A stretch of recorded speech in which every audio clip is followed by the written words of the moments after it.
SuperTalk Mississippi Media production. State Treasurer David McRae is returning record amounts of money to Mississippians, whether it's through the College and Career Savings Program or the millions in unclaimed money awaiting your claim. Treasurer David McRae says get your application and claims today. Treasury.ms.gov. This is Gerard Gibert, and thank you for listening to MidDays here on SuperTalk Mississippi. MidDays with Gerard Gibert is on the air. MidDays with Gerard Gibert is powered by C-Spire. Power your home or business with C-Spire Fiber. To learn more, visit supertalk.fm/C-Spire. C-Spire Fiber powers SuperTalk Mississippi.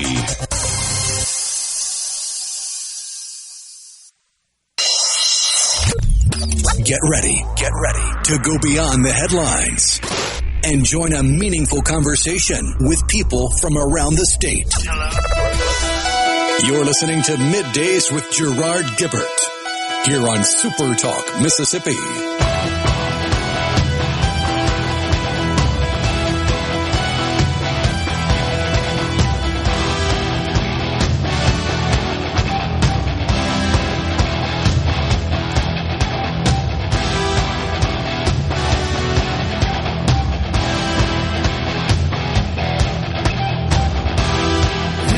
Good morning, everyone, and welcome to Midday SuperTalk Mississippi. I'm your host, Gerard Gibert, along with Rhino in the Element Wealth Studio, guiding you through the middle of your day with facts, fodder, and fine music. Well, another day here at Rhino. I went down to the old Mississippi State Capitol after the program yesterday to check out what was going on. It was a busy agenda in both chambers. You probably saw that. I know you've checked kind of what's going on with the tool we have here every Sadly, day. yes. Bunch of bills come up. So I sat in the gallery in the House for a couple hours. And you know as well as I do that when they're there for a couple hours, it's a big day, right? When they're in session Which is sad, but yes, chamber. true. But it's because bills have passed out of committee. They're making their way. The humanity of a 4-hour work day. They're making their way to the old floor. And usually the committee chairperson will come forward and present the bill. Now, this is what I observed yesterday. And I don't know that's ever occurred to me or not until yesterday. And it is as follows. It's Republicans that chair the committees in the House that present various pieces of legislation. And, of course, numerous Democrat members of the House have got to be recognized and say their piece. And that's fine. That's what they're there for. That's absolutely what they were elected to do. It just feels like, just an observation, that every single issue, every relatively contentious bill, and I mean relatively as in it's not the long, drawn fight, I guess you could call it, fight with words, such as what we witnessed last week with the DEI legislation, anti-DEI bills. That was a protracted exchange, as you can imagine. And the Democrats fiercely objected while the Republicans made their case.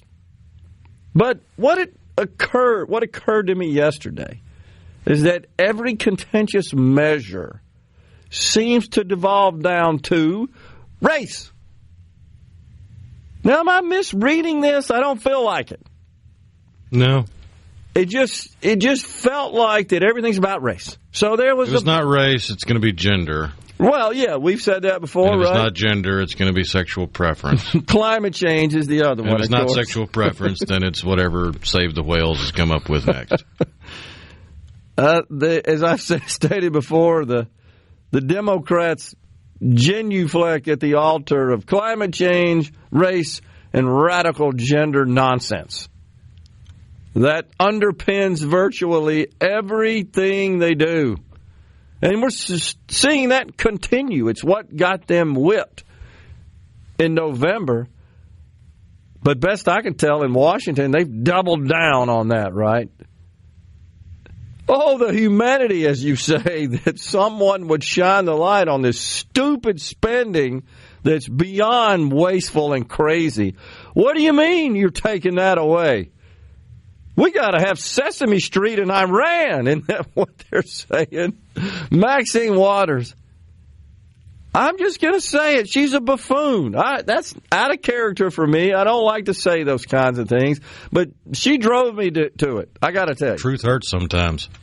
She's a blithering idiot. She is. Total. I'm surprised she could put her shoes on the right feet every morning. But even right here, closer to home, in the great state of Mississippi, now, it's no secret that the party alignment in Mississippi is one that corresponds with race. There are exceptions. Representative Rodney Hall, for example, in the House, an African-American Republican.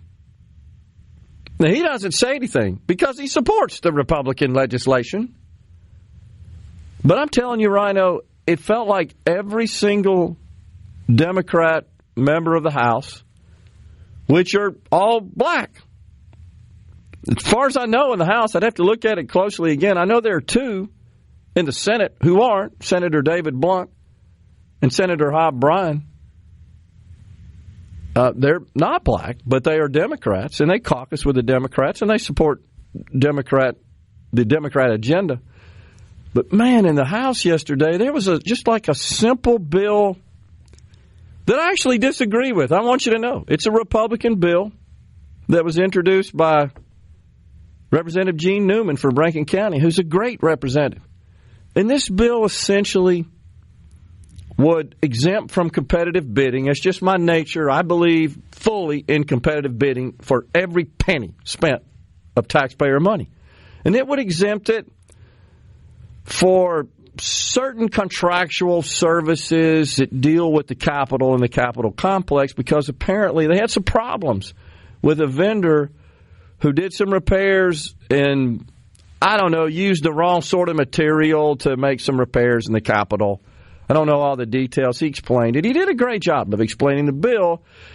And the idea is because that this would avoid situations where you hire contractors who really aren't qualified to do that sort of work. Now, I fully believe that the two can coexist. You can have a robust competitive bidding process and also ensure you get the most qualified vendor, contractor, that provides the greatest value for taxpayer money. But where I'm going with this is the Democrats had to object because there wasn't any sort of minority requirement to ensure we get sufficient number of minority contractors. And I'm just going to say right now, I vehemently oppose such procurement policies. That's no different than affirmative action. That's affirmative action in contracting. Oh, no, we can't hire that person over there. They're the best. And by the way, they had the lowest bid. Nope, we got to hire that one over there because of the, as you like to say, the melanin content of their skin. Period. End of story. That's what we're going to award this contract. That's the basis for selecting. But they had to stand up and talk about it. And I could tell it was flustering. Representative Newman, and there were numerous other comments around this as well. It's like, man, this is like nothing at the end of the day. This was like, why are we wasting time on this? Now, again, I oppose the legislation because I think it is possible to establish a robust competitive bidding process that is in the best interest of the taxpayer, that doesn't screw stuff up. I think there was something right about using the wrong kind of mud on the wall surface, like sheetrock mud as opposed to whatever you're supposed to use to repair the Capitol finishes. I'm not familiar with that. I'm not a construction guy, but there was some problem with that. And, yeah, that's a problem that needs to be addressed, but I submit you could do that with proper competitive bidding. And then there was another one. This went on forever, and it was a bill introduced by Representative Jansen Owen. I believe he's part of the Education Committee, if I'm not mistaken. And this was real simple. It would just allow schools to sell their old electronic devices, laptops, pads, etc., to students at the residual value. That's the text from the bill, the residual value. In other words, what the thing's worth today is really what that's all about. Now, you've got market value, you've got book value, right? So book value is the original cost, less depreciation over the life of the ownership of the asset. That would be the book value. And then you've got the market value, which is, hey, what do these things sell for on the used market? And if I'm telling you, if it was asked one time by the Democrats, it was asked 20. How are we going to compute the value of this? I was up there with doing face plants. Like, do I need to come down and give a lesson on residual value? That's what they were focused on. And then it was all sorts of other stuff like, this is just a no-brainer easy. Why are we spending an hour debating this? I felt like it was so we can get our 2 cents worth and show we're fighting for the people. Is that it? Pretty much. Yeah. That and the ignorance of the matter at hand. I wasted time. Like, legitimately, there had to be at least a handful of questions that were legitimate questions, but yeah, the rest of it was political grandstanding and look at me, look at me. That's what I felt like. I really did. Well, we're stepping aside for a break. We're in the Element Well studio getting started. Law Professor Christopher Green at 11:05. Senator David Parker at 12:05. This segment of Middays with Gerard Gibert is brought to you by Covington County Hospital in Collins, where your health matters. We're rolling. Middays with Gerard Gibert. What? This is so awesome. On SuperTalk Mississippi.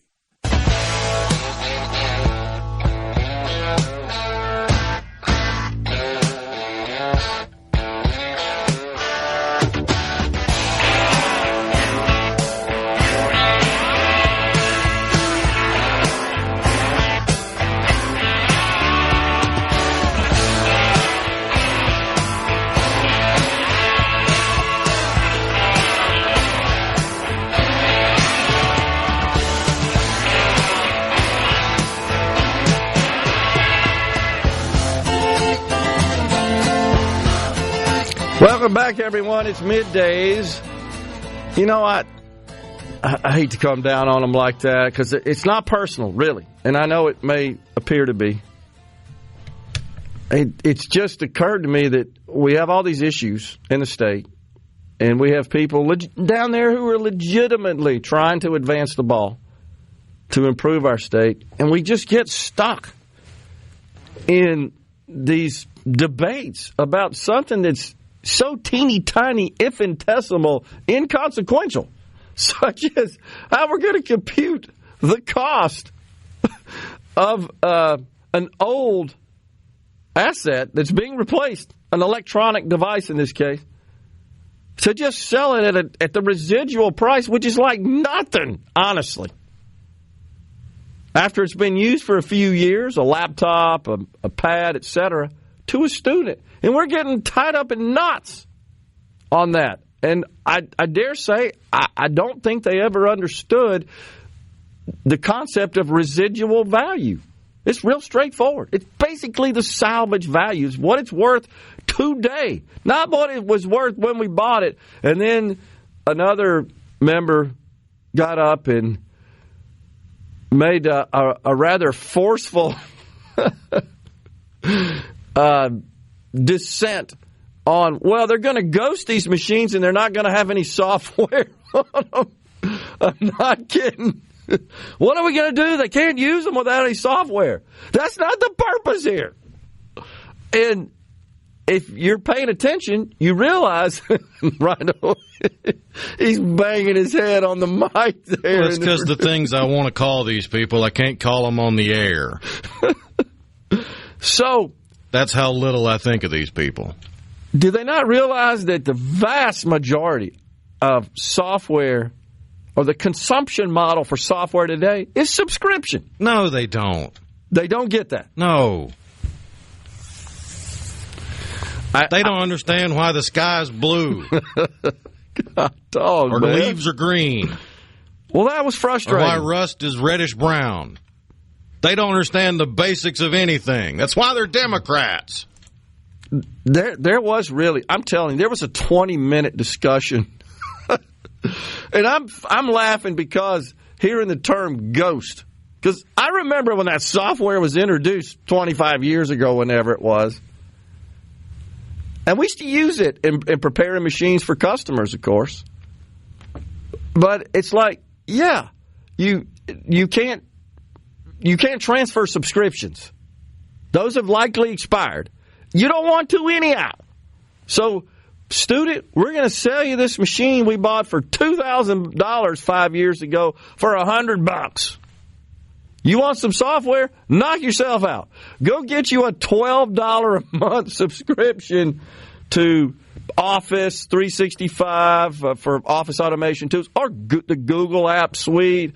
Yeah, I'm sure there are other tools you want to use as well. Heck, a lot of that stuff's free as long as you can deal with the ads that get pumped at you all the time. Or if you can literally just follow step for step a YouTube tutorial. There you go. But what about just browsing the internet, which is free? You've got to have a connection. Do they want us to transfer the connection as well? Do they not get that that's not how that works? No. Well, that's sad. I just couldn't believe we consumed that much time. These are just two measures I'm telling you about. You saw the calendar yesterday. There's, 20, 25 on there. And that's what we're spending our time on. Not tax reform. Not cutting of spending in any way, shape, or form. Not trying to figure out how to keep our best and brightest graduates from bolting the state before the ink's dry on their diploma. Not improving the health care of Mississippians, or the health is even a bigger issue. We got a sick population.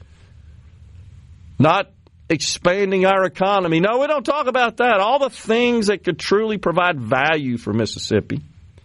Or ways in which we can ensure that our freedoms are protected and guarded. There's legislation to do that. Almost every year there's something that deals with that. No, we're not talking about that. We're not investing lots of cycles on that. We're talking about the residual value of a laptop and ghosting of the machines. It was just bizarre. Oh, my gosh. It was an interesting day for sure. We got, and I'm headed back down there for more. I'm going to be there all week, they say. Want to see, I haven't seen the calendar today, don't know what's in store, but I know the Senate is busy working on their version of tax reform. We can expect something. We looked up the expiration date. When is it? The 24th, I think? The date by which revenue and appropriations bills must be. The 24th was the last day to request the writing of the bill. Okay. I believe the 25th or 26th was the last day for it to pass. Okay. So we don't have anything out of the Senate yet. We do have a House bill, HB 1. This is styled as HB 1, as you guys know, because it is the top priority for the Speaker of the House. That is to eliminate the state income tax by phasing it out over a 10-year period, really 11 years. It gets kicked in 27, and then 10 years after that it's phased out to a final terminal rate of 0. And there's some other adjustments as well. Again, I encourage you to take a look at the article that I wrote and published. It's on SuperTalk website, an explanation of HB1, including, I hope you take a look at the examples. Now, we've shared some of those with you on the program, but our great SuperTalk Mississippi news team was able to figure out a way to embed those in the article. You have to click on it to blow it up, and then you can scroll and see the full picture of the various categories of taxpayers, single filers, low-income single filers, retired folks, married with children, etc. All that in the bill. So take a look at those examples and see kind of how it may affect you. Strong feelings on both sides. And then there's the issue of school choice. We've got legislation out of the House. 2 bills at this point that I'm aware of have passed, 1433, 1435. Those are the main ones. And 33 would introduce portability into the public school system. It would allow a student to transfer to any school to which they choose without requiring approval from their home school district. And there's a lot of people that are wailing over that one, gnashing of teeth, clutching of pearls, etc. Look, there's strong feelings on both sides on that. This would be kind of a bare bones sort of minimum entry into a full-fledged school choice, universal school choice program. We are being surrounded by states who have already enacted school choice. Tennessee, the latest. Alabama, we shared that with you a couple of weeks ago when their bill was passed, enacted into law.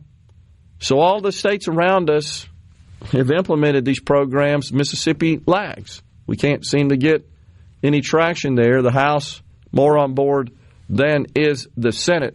But this very simple bill, 1435, which would just allow a student in a public school to transfer to another public school. The funds, of course, would follow the student. The state funds, that is, would follow the student. The bill would also create, there are 2 bills. One of them would actually create a small fund, $5 million, to help defray any cost from the local level that is not included in the transfer of the money with the student. The state can only control the state portion. That's roughly $6,900 per year per student. So that would follow the student to the new school. There's a local component, of course, of school funding. That would not follow. That naturally has to stay with the school district based on the location of property on which ad valorem taxes, which go to school funding, are levied. So that wouldn't follow the student. The state, though, has a fund that would help in any additional costs the transferee district may bear as a result of taking on a new student and just getting the state portion, not the local portion. There's some work to be done to see how that money would be allocated. $5 million, I think, is what would be in the fund. We're coming right back in the Element Wealth studio. Stay with us.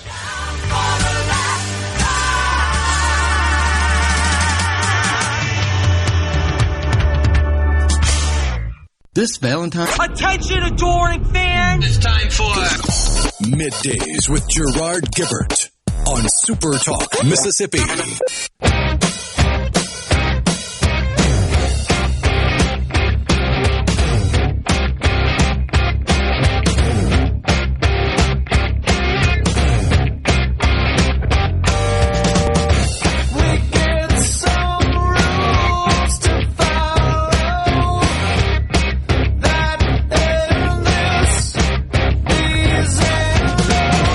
Welcome back, everyone. It's Middays. You're invited to sit along with the movers, shakers, and playmakers of Mississippi politics, both past and present, to honor our friend, the late, great Paul Gallo. Join us tomorrow at Broadmoor Baptist Church in Madison, starting at 2 p.m., where we'll celebrate the life and career of the man that helped shape Mississippi politics. The C Spire text line, 601-879-4395. Let's see what we got here on the C Spire text line. House Bill 2319. What's that one? Hadn't looked at that. House Bill 2319. We'll have to look at that. That's Lisa and Clara, Mississippi. I will buy for a Democrat. I will buy... I think they mean vote, perhaps. John in Pontotoc, I will vote for a Democrat before Delbert. Now it seems like you just spent 20 minutes laughing about it. Didn't understand nothing you were trying to explain. Really? You didn't get that? Well, that texter rarely understands most things. Jeez. I don't know. I thought it was understandable, but that's fine. You're entitled to your opinion. When you're intentionally obtuse, perpetually aggrieved, you're not going to get a whole lot out of life. That's a sad deal. Oh, the Contraception Begins at Erection Act. Yeah, we remember that one. That, of course, died in committee. That is that the one you're talking about? It's Senate bill, right? 2319. You said House bill, Lisa. Yeah, we got it. That, of course, was introduced by Senator Blackman. I don't know exactly what the purpose of that was. It was sort of crazy and a bit wasteful. Wasn't a whole lot of debate on that in the committee. And again, I'm not faulting members of the legislature for arguing on behalf of their constituents, that they believe it's in the best interest of their constituents. But I will say this. When the same question's asked multiple times, it indicates folks aren't paying attention. And there's no doubt that while this debate's going on, there are lots of sidebar conversations going on in the chamber. It seems like it'd be respectful just to be quiet, pay attention, and listen. And by the way, this isn't unique to any party. And I think it's because, gosh, we've been talking about the same thing. It's let's go. You know, I think there's impatience setting in. You can see it in the body English and in the facial expressions. But the same question gets asked over and over and over and over and over again, and it gets explained over and over and over again. I just find that wasteful. That's all. That's all I'm saying. And it does feel like that with respect to Republican versus Democrat, and this is not unique to the state and the state legislature, that it always seems to devolve into a matter of race. I don't think that's an inaccurate analysis of the current state of political affairs in our country. I mean, was it Ayanna Pressley that said she was tired of mediocre white men? I believe that's right. And there's example after example of that. So, let's see. What about the one who wanted a section of highway named in honor of her, says Penny in Winona. I'm not familiar with that one, Penny. It sounds crazy. But as Rhino knows, how many bills we have? 3,000 or so. Not many of them survived. Around 38, 39%, I believe. Vast majority of them did not make it out of committee. Therefore, there will be no further discussion. That's the way it should work.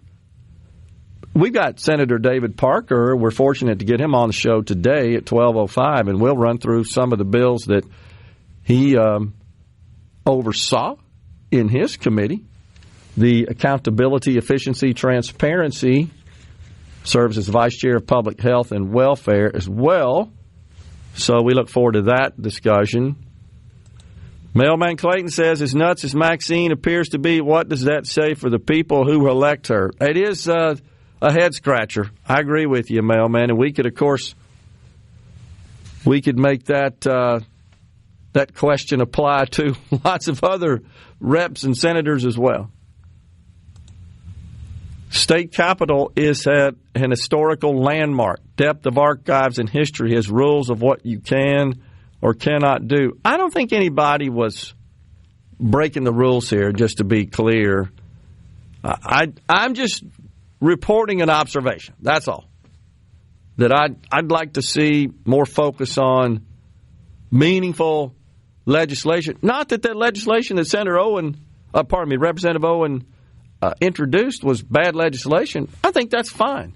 I just found that an hour debate on it. Now, I'm not trying to dwell on that one. There are thousands of bills.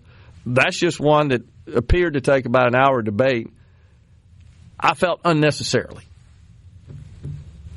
So I don't think there was any rules being broken. And I don't want to give the impression that it wasn't respectful. It was respectful. That wasn't the issue whatsoever. I haven't seen... I think the decorum may be part of the problem of why it takes so long to get anything done.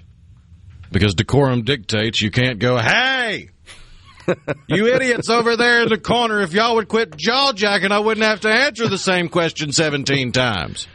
Oh, boy. Gerard Moe says, what I have noticed is that Democrats seem to already know the talking points or questions on each bill, and each one will find a way to ask the same question in a different way. Yeah, that could be right. Moe, that might be exactly it's coordinated what's time going on. Wasting. Yeah. Yeah, that absolutely could be the case. And again, I think that's enough on that one. It was just an observation. If I go down today, I'll report on what is witnessed tomorrow. I want to get back to the school choice issue, which is very controversial in the state of Mississippi. We're again being surrounded by states. All of our border states have enacted rather robust school choice programs. Mississippi still is a laggard in that arena, despite attempts through the years of achieving some meaningful school choice enhancements over and above what we have today. There are a number who object to such legislation, to such programs, and they have their various reasons for it. And sometimes it's just as simple as their constituents. They hear from their constituents who say, no, we don't want that. And I've got a friend in the social media world that made some, I thought, really good points about characterizing just those who generally oppose school choice. And let me pull it up here real quick. I thought it was fairly spot on. He says, here are the two main groups who oppose it: government school administrators, because we have, you guys know this, the auditors pointed this out. It's been pointed out for years that an outsized amount of education funding goes to administration down at the district level, and honestly at the Department of Education level as well, the state level. And they don't like the idea of competition that might occur with school choice, might interfere with their cushy gigs. You've got the lobbying groups like the Parents Campaign. They're really good at stoking fears in parents, in teachers, principals, superintendents, school district. They get them pretty fired up, no doubt. But it's lots of, I think, unwarranted and inaccurate fear-mongering. And then you've got another group who oppose school choice. Generally speaking, this, according to my friend, is white suburban parents and children in public schools. Sometimes he says they don't say the quiet part out loud. They don't want African American children coming from other areas to attend their school, which is primarily white. I think what makes things governing and lawmaking and policymaking in the state of Mississippi is especially sort of more so than the other states difficult because of this small difference in the composition by race of our population. We're fairly evenly divided, white people, black people in the state of Mississippi. In fact, as a percentage of the total population, pretty sure, Rhino, the last time I checked, we have the highest percentage of our overall population. I'm not saying that's a bad thing. I'm just saying it makes it difficult to govern because there seem to be, in many situations, not all, there are lots of common values, common desires, common goals and objectives, but there tend to be some distinctions as well, and that is a bit of a hindrance in lawmaking, in policymaking. School choice is an example. And I do think that my friend here is largely right. I also think that the fear-mongering and the concerns expressed are really not warranted and not based on reality or fact. We'll get into that a little bit more, but right now it's time for a break. We're coming right back in the Element Well studio. Stay with us.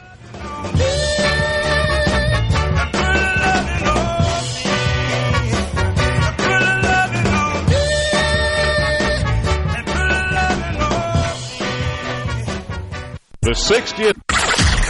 Come on. Middays with Gerard Gibert. All right, we are back On SuperTalk Mississippi.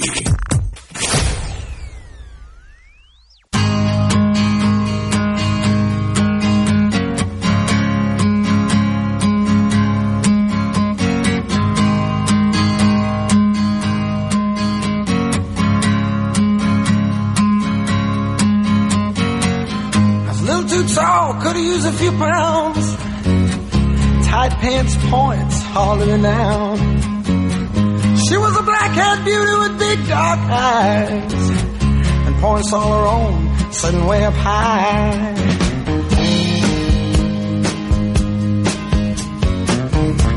Way up firm and high. Out past the cornfields where the woods got heavy. Out in the back seat of my 60 Chevy. Working on mysteries without any clue. Welcome back, everyone. It is Middays. We are live in the Element Well studio. Appreciate you joining us today. So we were just talking about this school choice issue. Once again, on the table, a couple of bills have passed there in the Mississippi House. We'll see what happens in the Mississippi Senate. At this point, it's just kind of unknown. What we do know is that a very simple public-to-public open enrollment bill in the Senate did not make it out of committee. I mean, that's like the bare bones, absolute entry-level, minimal policy to advance school choice options. Just allows a student in a public school to transfer to another public school of their choice without necessitating approval from the home public school district. Such a measure was introduced in the Senate, but it did not make it out of committee. Senator Dennis DeBar, he is the committee chairman for education in the Senate. And by the way, folks, we have extended an invitation to the senator to come on the program to talk about education from the Mississippi State Senate's perspective, and he has declined. I don't think I'm saying anything we can't hear, Rhino. He's declined for a couple of years, as far as I know. We would invite him. We would really like to have him on to talk to him about this and understand his position and that of his fellow senators and perhaps the lieutenant governor whom we've interviewed, who did express some support. I would call it tacit and maybe interest in an open enrollment school choice policy. Again, public-to-public transfer. He, of course, stops way short of any program that would allow a student to take their money being that which is allocated to that student's education in the public school, their home public school, to pay against tuition in a private school. He does not support that. He's made that clear. Never has, to my knowledge. And so any such legislative attempt to implement a program described commonly as public to private. So you have public to public. That's just, I can transfer to another public school without the present law. This would change present law, which allows the home school district to weigh in on that. You must get approval. Public to private is a situation where the student could use the funds, $6,900 approximately, from the state to pay tuition to a private school of choice. Now, House Bill 1433, that's Rob Robertson, the Education Committee chairman in the House's bill. It's kind of a hybrid of that, if you will. It would allow portability. You remember him on the program, Rhino, a couple of weeks ago describing this. It would allow portability public to public, but it would also allow public to private, provided there was not a better performing public school within 30 miles of the residence of the student. I believe I got that right. You remember him talking about that, Rhino? Is that the way you understood it as well? Sounds right, yeah. 1433. So bottom line is, okay, if you're in a failing district, I should also clarify that. If you're in a D or F district, you could transfer to another district. And if you can't find a better one within 30 miles, we'll let you use your money towards private school education. Now, that gets a lot of different viewpoints and positions. There's no doubt about it. From Mississippians, how they feel about that. But that bill did pass in the Mississippi House, and now it is headed over to the Senate. and we'll see what happens with it. I just don't have a feeling about it at this point. I would probably say that the Senate is not on board, but we'll see. Also, if they've been enrolled in a D or F rated school district within the last 5 years, beginning with 2020, the students there would also be eligible.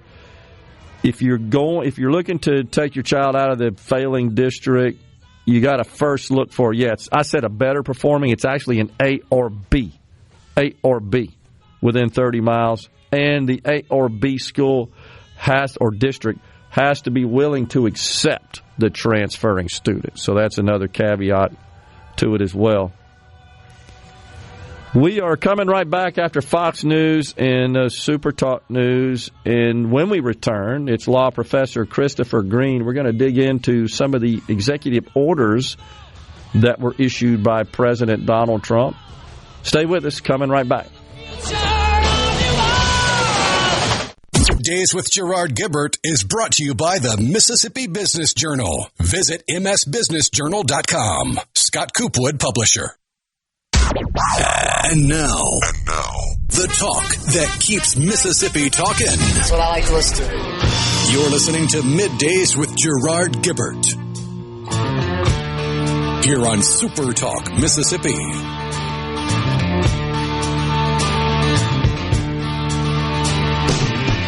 Winter is here again, oh Lord. Haven't been home in a year. Welcome back, everyone. It's hour 2 of Middays from the Element Wealth studio. Go to myelementwealth.com or call 601-957-6006 to let Element Wealth help you find your balance between income, growth, and guarantees. We're pleased to welcome now Christopher Green. He's a law professor at Ole Miss. Hey, Professor, good to see you, sir. Good to see you. Well, the president has wasted no time in issuing a series of executive orders, starting with a few hours after he was sworn in.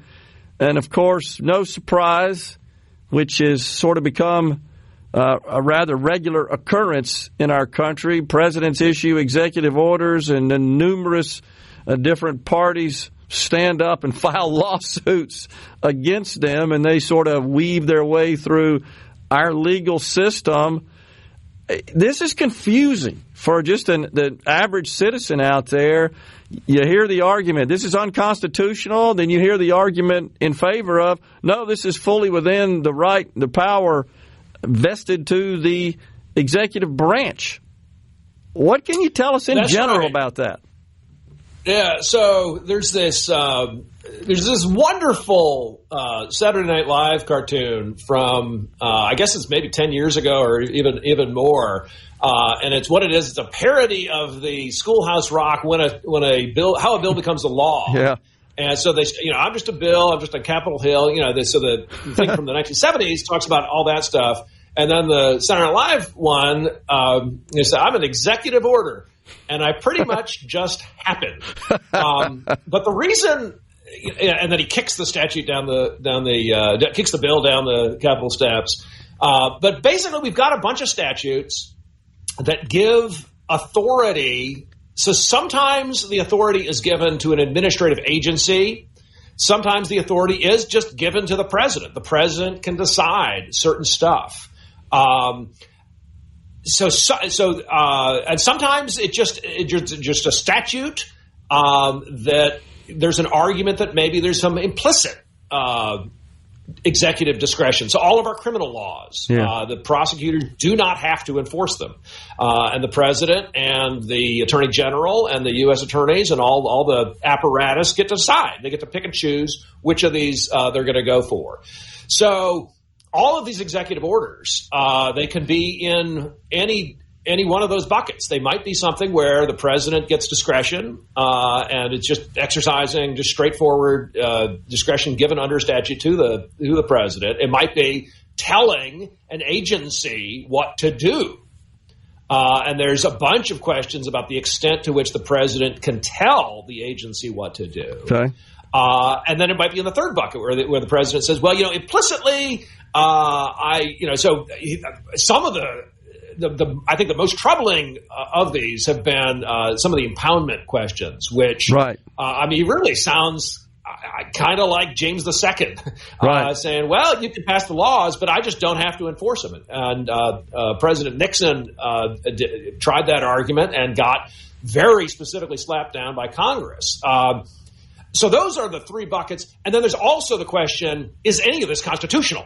So isn't Congress required to make decisions that are legislative? Isn't all of this basically lawmaking of a sort that is supposed to be Article 1, not Article 2? So those are, broadly speaking, what the kinds of things that can be going on with these orders.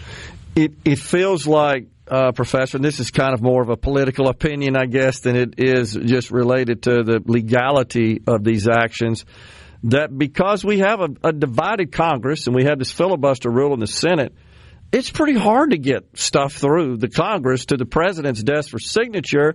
I remember vividly going back to the President Obama administration. You remember his famous quip, I have a pen and a phone. He was talking about executive orders. The heck with you, Congress. I can't get anything through there. I lost in the midterms and all that sort of stuff. Put his agenda on ice essentially for the next 6 years from a legislative perspective, and all the governing was done in the bureaucracies, the agency complex, by virtue of executive order. It just seems like we're playing ping pong back and forth. Yeah, well, so when Obama made that speech, he was trying to get people to kind of do what he would say, because he has this executive authority. But then once those things get into the courts and the courts say, oh, the only reason you did this is because you couldn't convince enough of Congress to pass it, that's a really difficult thing to have in the record. So to the extent that Trump is explicitly saying, I would love to have a statute on this, and Congress is perfectly capable of passing a statute on this. There's no emergency. There's no secrets at stake. But I'm just going to do what I think should be a statute as an executive order. Whoa. I mean, that is causing trouble for the long-term viability of that order. So that I got a pen and a phone thing. The reason we have to have an executive of some sort is because of emergencies and secrets. Sure. So for him to say, like, oh, we've got to have tariffs on all the Canadian stuff because they're suddenly not playing ball on X, Y, or Z. Well, that's one kind of argument. Or Colombia, they wouldn't let this plane land, so we gotta have tariffs on them. Oh, okay. He would know, and you can't just wait for Congress to authorize, sanctions on Colombia or sanctions on Russia based on like the things that happened 2 minutes ago. But hey, I've got this idea that this 1898 Wong Kim Ark case is overreads the birthright citizenship provision. That was 127 years ago. So the argument that I've got some emergency, I've got to do it right now. It's got to be just the executive. It can't be subject to judicial review or anything. Well, that's absurd when you're talking about something with that long a time lag. But some of these really are. There's money that's getting spent that might be inflaming adversaries. Money getting spent. It's going to affect how the Gaza situation plays out. Things like that. There's a reasonable argument that there is an emergency. So, what about birthright citizenship? That's one of the first things the president signed an executive order on. This is controversial from a legal perspective, Professor. What's your view on that one?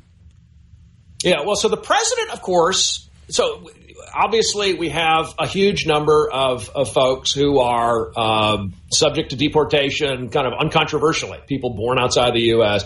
There are some other people who might be deportable based on whether this legal theory gets accepted. So basically the idea is all persons born or naturalized in the United States and subject to their jurisdiction are citizens of the United States. So there has been, really since 1866, since this got adopted by Congress, approved by the states, there's been questions about exactly what subject to their jurisdiction refers to. So in 1898, there was a child of a permanent visitor to the U.S.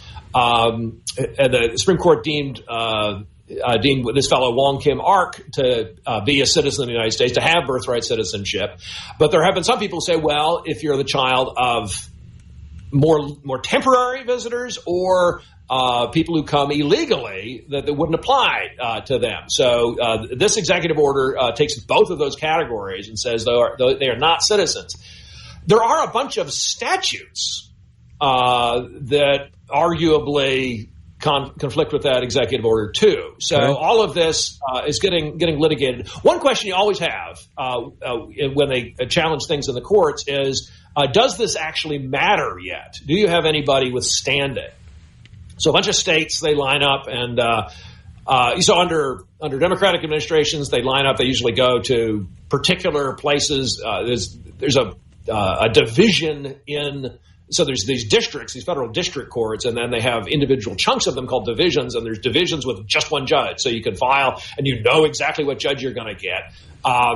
So under Democratic administrations, all the Republican states run to Texas as one division. Now I think the thing for the Democratic states to do is to run to Massachusetts, where you're going to get a district judge that you're highly likely to like, and you're going to get appeals up to the First Circuit, which is going to be a friendly circuit. So the states they've got kind of machines up and running, and they always have some kind of story to tell about how this order is hurting them.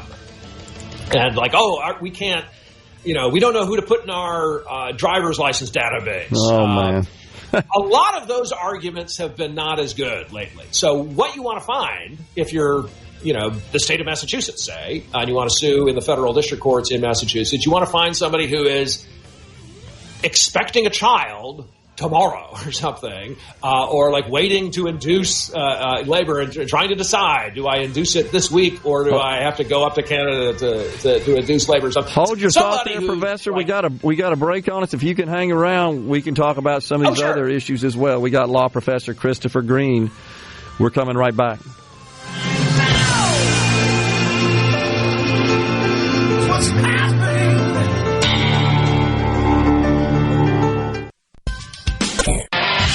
And now, the talk that keeps Mississippi talking. Now, on to the real part. Dynamite! On SuperTalk Mississippi.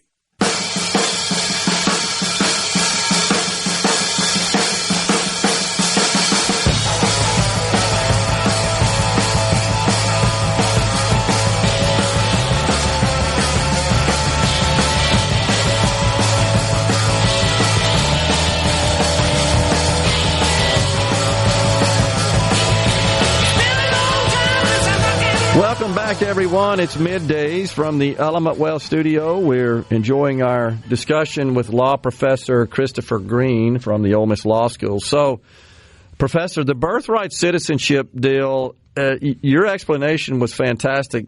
It still seems to be up in the air, right? We don't know. There are lawsuits, I believe, have already been filed against this action by the president. Is the Supreme Court ultimately going to have to rule on this? It seems likely that they will eventually, and there's a bunch of questions about how quickly. So there's questions about how quickly they would have to, or how quickly they would want to. Yeah. So if you had, some kind of pending deportation decision, some piece of money that would either go out or not go out, so some kind of tangible decision that had to be made either way. And somebody, went into court and said, "Hey, make that thing not happen because of what this executive order says, or make it happen because of what this executive order said." And then they went through the court system. You could get something to the Supreme Court right away. So they have kind of their main docket where they have oral argument. We wait until the end of June for all that stuff. Then they have the emergency docket for deciding whether things happen. And it's conceivable.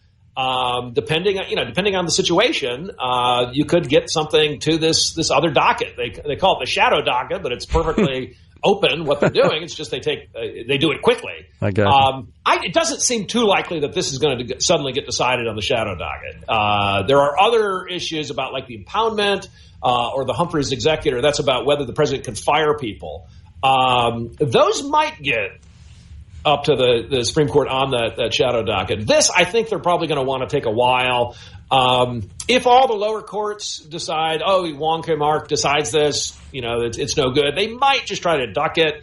Something this important and this prominent to the administration, I think the court is probably going to want to weigh in. But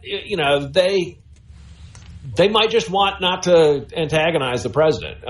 So they might, but standing by and letting lower courts antagonize the president, that's likely, I think, to be just as annoying as directly saying, we think birthright citizenship is what was in principle, what was expressed in the text in 1868. So, but all the law professors, there's a lot of ferment, and we're like, they're finally gonna cite our stuff, and they're finally gonna dig in through and see what Senator Conness said in 1866 and all that stuff. Conness is one of the guys I rely on in some of my work. So not for this issue, but he's got this one thing. He says to be a citizen is to get equal rights with all the other citizens. At the same time, he's saying that certain groups of people, about being subject both to the U.S. and to the authority of the Chinese emperor because they're Chinese subjects. And so I'm excited that they may get some dirt under their fingernails in terms of the history, but they'll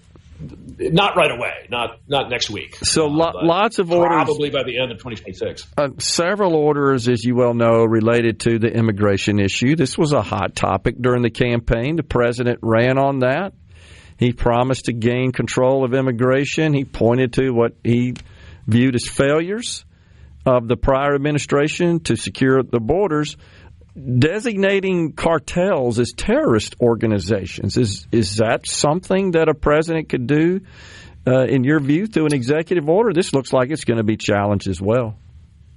Yeah, it's a lot of the foreign policy delegations are written in very open-ended terms. So right after 9/11, we passed this authorization for the use of force about the entities that planned or helped out with 9/11, and then years later, there's this question: well, is ISIS that kind of entity? Okay, well, this you do have this authority to act against terror groups, and some of these cartels, the way they behave, they certainly like to frighten people. They sometimes attack non-combatants. They're not an army, right?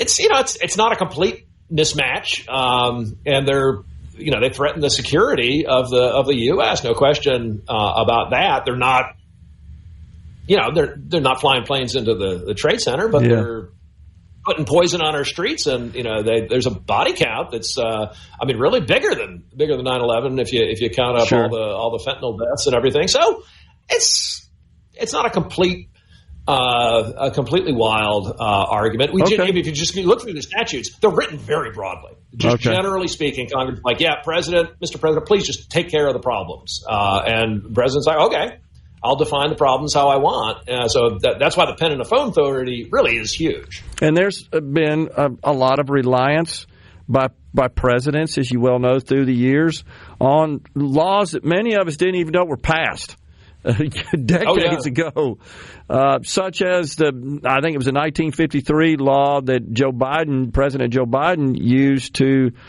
prohibit drilling in offshore waters. He pointed to some old law. I say old because it was passed 70 years ago. And then the new president comes in and reverses all that. I'm not sure if any law was relied upon. It just feels like we're playing executive order ping pong.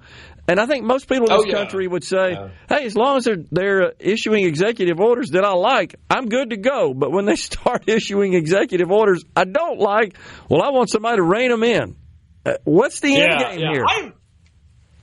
I really want Congress to get in the game, and if they like these, they should pass a statute putting that rule in law. In part because you don't want the next guy to be able to reverse it. Right. But look back at the national parks started out. Teddy Roosevelt said, so they look at Niagara Falls and oh my goodness, Niagara Falls has become this over-commercialized, terrible situation. We need to go out west and the Grand Canyon. We don't want the Grand Canyon to turn into Niagara Falls. So he's like, what statutes do I have that I can use? He's got this authority to declare monuments. So the Grand Canyon and Yellowstone are now monuments. And you look at the statute it's it kind of fits, and eventually, we get some statutes on these things. But that's not the way to run a railroad. Yeah. You want Congress to do their job, and I'm just saying, look, if it's not an emergency, if it's not something where you need secrecy, such that the president is really how you want to be negotiating the deal, you should pass this in a statute. And we pass emergency authorizations every year. We have Congress has to authorize the Army every 2 years. That's in the Constitution. Right. And they could just have an omnibus.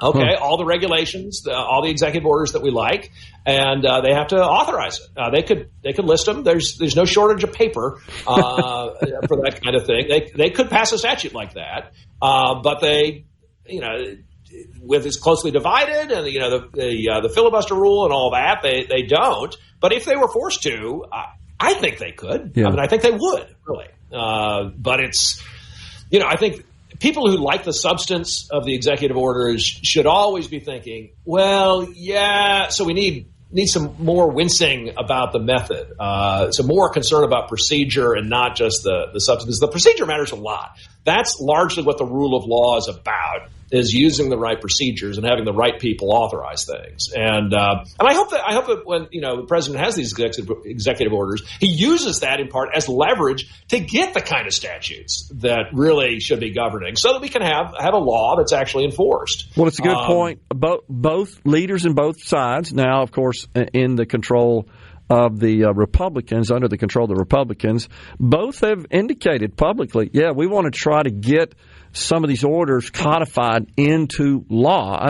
Abortion is an issue, as you well know, Professor. If the Democrats had the trifecta legislatively, their top goal is to codify the right to an abortion into law, which, if I'm not mistaken, sort of just nullifies what the Supreme Court did with respect to Roe v. Wade, because that was based on the fact that we didn't have a law, essentially, to permit abortion. Is that right? If it's within the Section 5 authority. So the Section 5 authority under the 14th Amendment, Congress gets to enforce the requirements that are put on states under Section 1, which is what Roe v. Wade was about. Okay. In the Civil Rights Act of 1964, one of the things, it didn't make the big headlines, but one of the things Congress did was codify Brown versus Board of Education. True. So in 1954, a bunch of people said, what are all these courts going out? We got unelected judiciary doing stuff. Well, within 10 years, Congress said, we agree with that. Okay. So Congress has authority. It's disputed, and there's the old case from 1997 called Bernie that I'm a critic of it, but there's arguments that Congress has more authority to clarify the law than Bernie allows. But Congress could certainly get in the game and pass some statutes disagreeing with what the Supreme Court has done, or agreeing and codifying it. And I think our situation would be a lot better if they did that kind of thing, both with the president and with what the Supreme Court has been up to. Thanks for joining us, Professor. Always enjoy your insight and commentary. See you again, sir. Thank you. Good to see you. Take care. We're coming right back in the Element Well studio.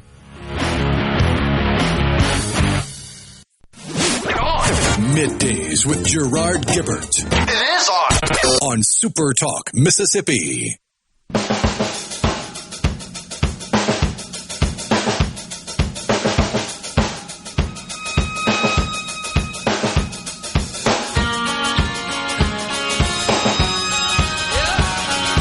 Welcome back, everyone. It's Middays from the Element Well studio. Patrick from Tennessee on the C Spire text line says, the president is working well within his sphere of influence. If you relied on Congress to do its job and clean all this up, it would take 20 years the way things in our government progress. I think that's being generous. I would say more like 50 to 75 years if you're relying on Congress to get anything done. And again, I'm not trying to make a statement or even offer opinion on the benefits or the drawbacks of any of the executive orders. That's not the question to me. The question really is whether or not this is legal and constitutional, regardless of who the president is. Just as I said, I'm fairly pleased with the orders that have been passed. I mean, they are aligned with my philosophy, my political beliefs, my vision for the country on what we need to do to improve it, such as getting control of the border, as an example, and reversing many of the deleterious policies regarding fossil fuels that Joe Biden enacted, again through executive order.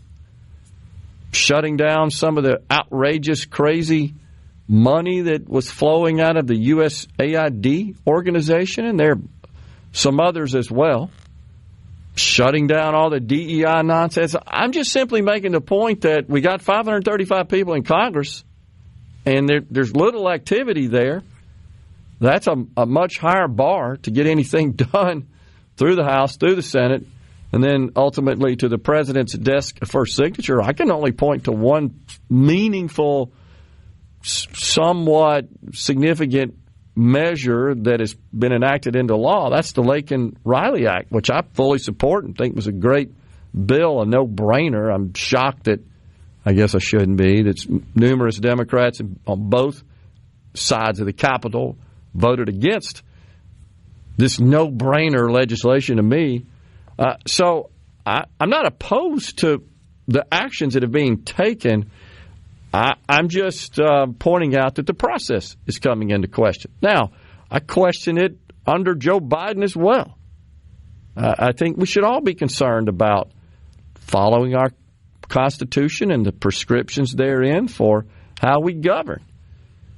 I don't really want any president, regardless of what they want to do and regardless of their party, from violating, don't want them to violate the Constitution, pardon me. And I'm not saying this happened here. I'm saying that there are legal people out there that are saying that the Constitution has been violated, that the law has been violated, just as, if you recall, with the student loan forgiveness deal, that the court finally had to come out and say, no, you can't do that, Joe Biden. You can't just with a swipe of a pen forgive student loans, hundreds of billions of dollars worth of student loans. You can't do that, as an example. So that's really the only point, is process. I'm not talking about the issue, the policy. I'm specifically referring to the process. And I hope that all of us want to see the process remain in place and meet the constitutional test, and that there are no breaches in the integrity of the process. That's really it. How did Trump's Super Bowl trip get through the Doge? How did it get clearance, says Dwight. I have no idea. I don't necessarily think it was a bad move for the president to be in attendance at such a high profile, the largest sporting event on the planet. I think it was a good thing. There's lots of goodwill and positive feelings, and I think exemplifying some degree of unity and coming together as a nation. All of that, I felt, occurred. It had a different feeling in terms of the tone of the game this year as it did when we were so focused on, once again, racial stuff in the last 2 or 3 years. I mean, the NFL went all in for it, did it not, Rhino? Right? Again, pointing back to the pivotal moment in the country's history, which is the George Floyd incident in Minneapolis. Everything sort of stemmed from that and began to sweep the country in both the private and the public sector. And the NFL was certainly no exception, with social justice undertones and messaging and focus all over the place and all the players kneeling all over the place and all that stuff. Did you happen to see the post game this year, talking to Philadelphia coach and players? And many of them were referencing their faith and thanking God and Jesus Christ for putting the team in that position. I think the coach even said something about thanking God for the talent that was bestowed upon the team. He credited his maker to a large extent for that. I think that's completely acceptable and appropriate. If that's what he feels, he should be able to do that. But it wasn't too long ago, if he'd have done that, that'd have been the headlines all over the place. It didn't really get a lot of attention this year. So hopefully that means we're sliding back to the normal range and not so constantly focused, just consumed with racial conflict in this country. I think, which is largely overblown, honestly, especially when you look on that football field and see a bunch of black players that are all multimillionaires. Then that's fantastic. I think that's great. But that never gets acknowledged. Just exactly how far this country's come in healing its racial division doesn't mean it's perfect, that we don't have work to do. Of course we do. We're humans. God told us that. But to not acknowledge that we've come to any degree further than where we were 200 years ago, no, I can't buy that. 250 years ago, that's just unacceptable. And that never makes it into the news. We're always just seem to be focused on the past. And if you listen to the Democrats, we're still where we were in 1863. We hadn't really come forward. Our country, our state, still stuck in 1863. And that's just untrue. We've made a whole bunch of progress since then. We got more to go, no doubt. So the rule of law is important. And I just want to see our government adhere to the rule of law. I'm not saying they didn't. But there's no doubt there's lots of questioning of that. And it's getting a lot of legal attention. And that's why we had the professor on. So enough about that. I think it was a good thing, again, that Mr. Trump, the president, was at the Super Bowl. I felt a sense of pride just to see him and him saluting the flag and the national anthem. I just thought that was fantastic. That's what a president should do. The prior president we have and the Democrats in general, it just seems like they're always focused their criticism on this country. Would you agree with that, Rhino? They're just it's everything you try to say positive about America, they slap you in the face, say, no, you're wrong, it's not. Like, no, it is. The fact that you have the right to even say that perfectly exemplifies what makes this the greatest country. And that I sound like I'm on a soapbox, and I guess I am a little bit. Do they not recognize it? You say that in other countries, off with your head. If you're lucky, it's off with your head. Otherwise, it could be decades of torture. That's the main problem with the seemingly most vocal on the Democrat side, is they're all spoiled brats that want you to believe they're somehow oppressed. That's so true. Mo says, Gerard, I wish Congress would get back to regular order. We have had about 16 years of this nonsense. I agree with you, Mose, and that's with the Republicans again in charge. And again, I applaud the president for taking action where he can, and I'm not saying that he's not within his lawful right to do so. And that's why we had the professor on to provide his opinion of that. But no matter who is in that White House, you know this, when they start issuing executive orders, the other side is going to balk. They're going to complain. They're going to decry it. They're going to call it unconstitutional. And then lawsuits are going to be launched. There already are several, which are going to consume our courts, probably make their way up to the Supreme Court. I just want to see the Congress take more action. The people we elect, the 535 we send up there, and they're working on these budget reconciliation bills to get it going. And one of the things, by the way, I read yesterday is now the Senate Looks like they're leapfrogging the House. And then in the House, we've got factions in the House. And now this disappoints me. The so-called Freedom Caucus, the ones that really stand up and decry the budget, and I'm with them on that, and the outrageous spending. Now they've said, well, let's focus on spending cuts in Bill 1, and let's just put the tax cuts off to later on in the year. I disagree with you, Freedom Caucus, on that.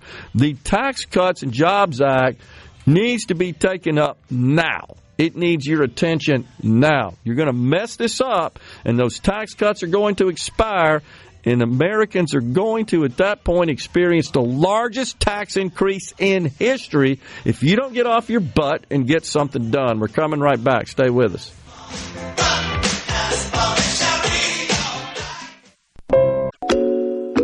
You know what that means. Middays with Gerard Gibert. We'll do it live On SuperTalk Mississippi.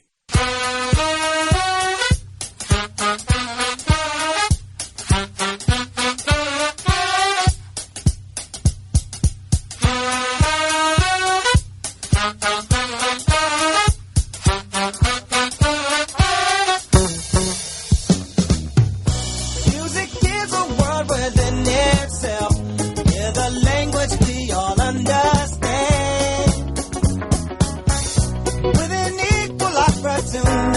Songs in the Key of Life by the great Stevie Wonder.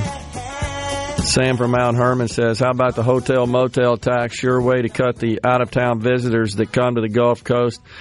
I really don't think so, Sam. I don't think that's a deterrent. The additional sales tax on lodging, I don't feel like that's a deterrent from against people visiting our Gulf Coast.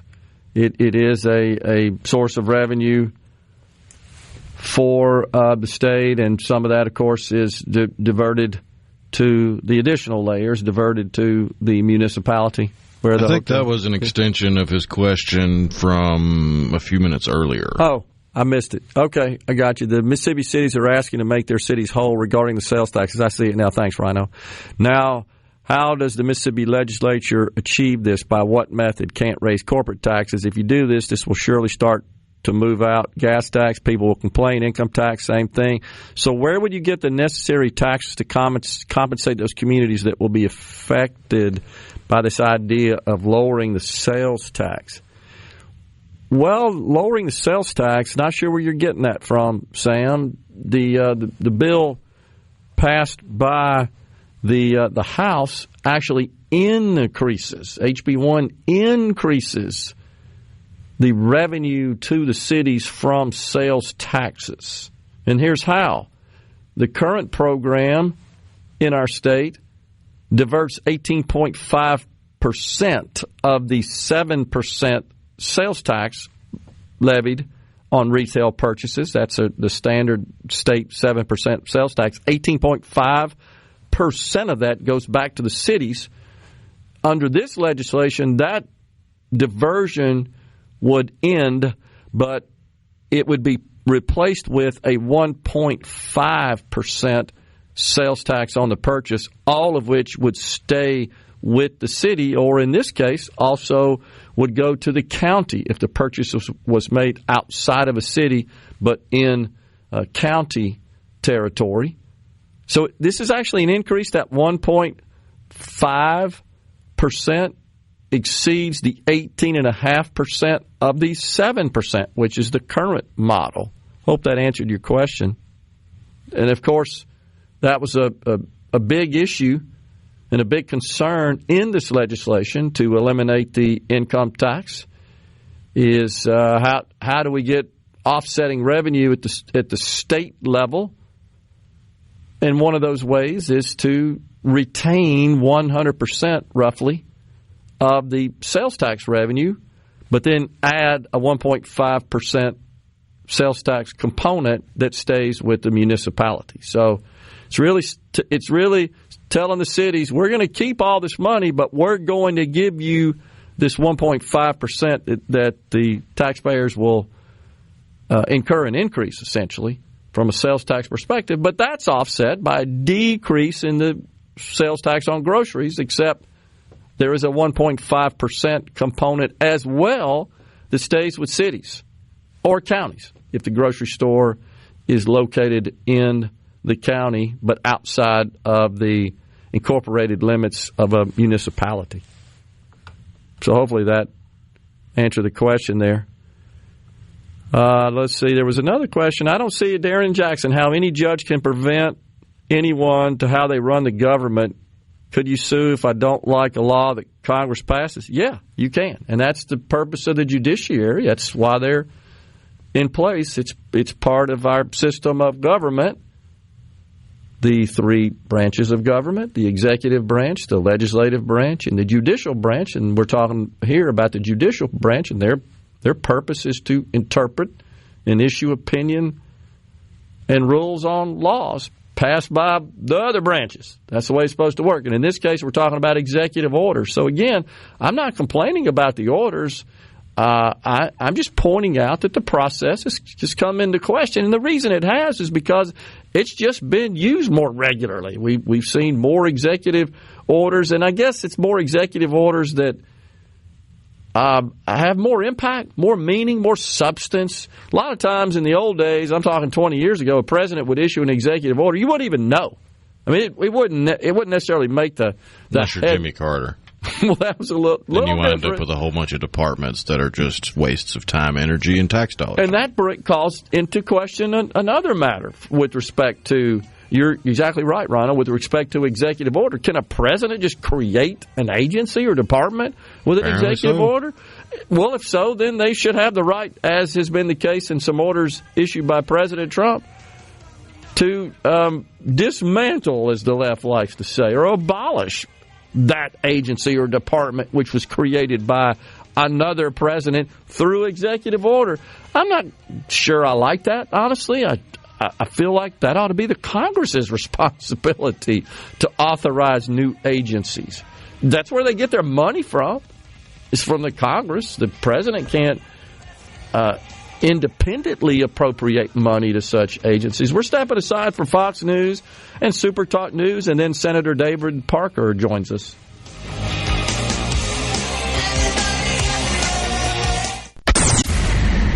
Welcome to the show that challenges you to think deeply and look beyond political posturing. You're listening to MidDays with Gerard Gibert here on SuperTalk Mississippi.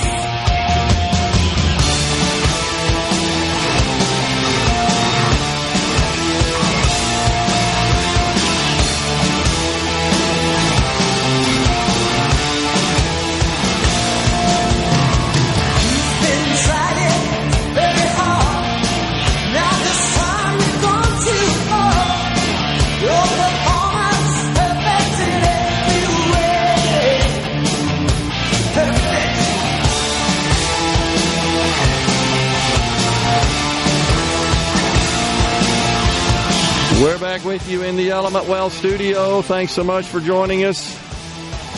Then you have the 2% that the city already charges on restaurant tax. I just want to get to this real quick. So that is not universal. Every city doesn't have this additional layer of tax on restaurants, and those that do, that happened at the local level. Those were adopted and passed at the local level. Usually it's restaurants and lodging. The 1.5% in the House bill would be on top of that. That's absolutely true. Still puts us as having the lowest sales tax overall, state, county, city, than our neighboring states. By the way, there's a neat chart in the article that I wrote that shows how we compare against the other states in that regard. So we're pleased to welcome now David Parker. He's the senator who represents District 2. That's DeSoto County. Serves as the chair of the Senate Accountability, Efficiency, and Transparency Committee and the vice chair of the Senate Public Health and Welfare Committee. Senator, good to see you, sir. Thanks for coming on. Great to see you. Sorry I was running in, kind of coming in hot. It's a nasty day out there on the road, and so I'm glad to have made it here safely. Well, we're pleased to have you as well, and I know we've been trying to get together, and I do want to express my gratitude to you for taking time to come down. I know that you guys are right in the throes of all the stuff going on in the Capitol, but it's important, I think, to give a report from your perspective to the people of Mississippi through the airwaves here, so we much appreciate it, you coming in. Thanks. Great, and I tell people that my committee in particular, nobody remembers the name of it, accountability, efficiency, and transparency. It's a tough one, so I've kind of loosely changed the name to Additional Education and Thought, and I will tell you that just about every bill that I receive in my committee requires just that, additional education and thought. So thanks for having me. Yeah, you bet. And I reviewed the legislation that flowed through your committee as well, and it was a pretty active agenda this year. Yeah, there have been several things that we've been trying to just get attention to.